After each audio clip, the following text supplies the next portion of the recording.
अपनी माटी अपनी थाती। मेरे इस YouTube चैनल में आपका स्वागत है। मैं अंजनी निगम आपको बताऊंगा अपने देश के महापुरुषों, देश की परंपराओं और वैभव की वह कहानियां जिन्हें सुनकर आप गर्व का अनुभव करेंगे।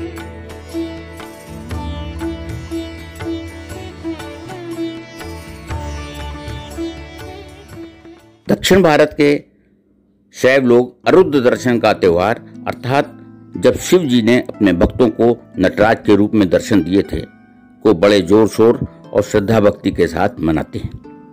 30 दिसंबर 1879 को इसी पवित्र त्योहार के दिन तमिलनाडु के तिरुचली नामक छोटे से कस्बे में सुंदरमय्यम के घर पर एक बालक का जन्म हुआ, जो आगे चलकर महर्षि रमण के रूप में विख्यात हुआ। कुछ लोग उन्हें भगवान शिव का अवतार मानते हैं। समाधिस्थ होना तो जैसे उनका स्वभाव था, महर्षि रमण ने अद्वैतवाद पर जोर दिया है। उनका बचपन का नाम वेंकट रमण था, पर साधारणतः लोग उन्हें रमण ही पुकारते थे। वह 17 वर्ष की उम्र में अपने चाचा के घर की एक घटना बताया करते थे। मैं कभी बीमार नहीं हुआ, पर एक दिन महसूस किया कि मैं मर रहा हूं। मौत के भय ने मुझे बुरी तरह जकड़ लिया, पर उस समय यह नहीं सूझा कि किसी डॉक्टर के पास जाऊं अथवा किसी मित्र को बुलाऊं। मैं अपने आप में उलझ गया। तभी दिमाग में एक बिजली कौंधी। मैं कहां मर रहा हूं? मर तो शरीर रहा है। और मैं मौत का नाटक करने लगा।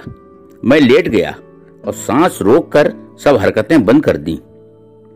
तब मैंने अपने से कहा कि यह शरीर तो मर गया, इसे जला दिया जाएगा, पर इस शरीर के मरने से क्या मैं मर गया?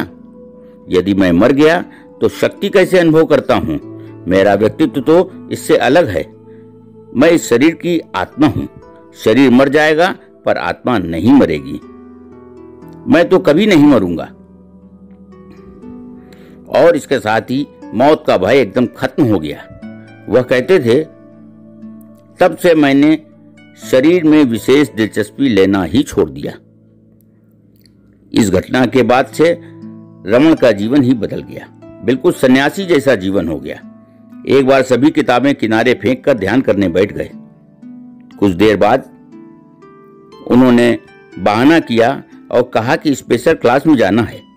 चलने लगे तो बड़े भाई ने अपनी फीस जमा करवाने को 5 रुपए दिए। रमण ने सोचा, अरुणाचलम की पहाड़ी पर पहुंचने में तो केवल 3 रुपए का ही खर्च लगे होगा।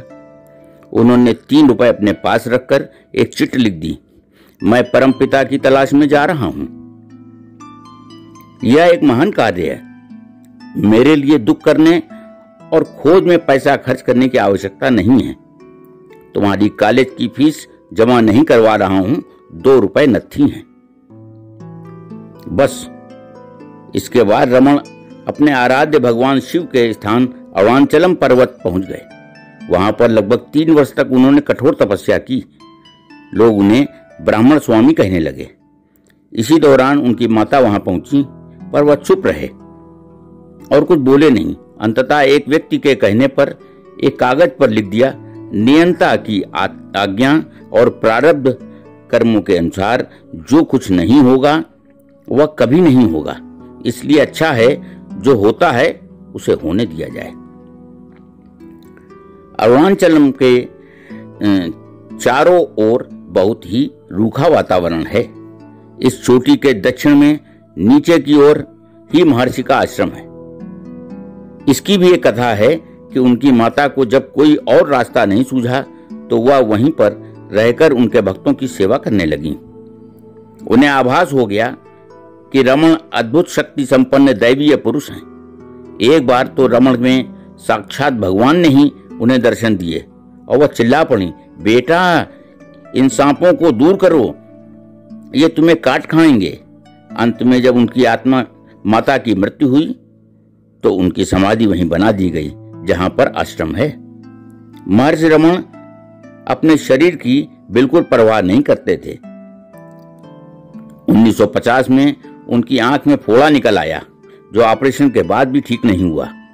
14 अप्रैल 1950 को उन्होंने महासमाधि ली। महर्षि रमन आज भले ही हमारे बीच में नहीं हैं, किंतु उनकी शिक्षाएं, उपदेश और सिद्धांत आज भी हमें प्रेरणा देते हैं।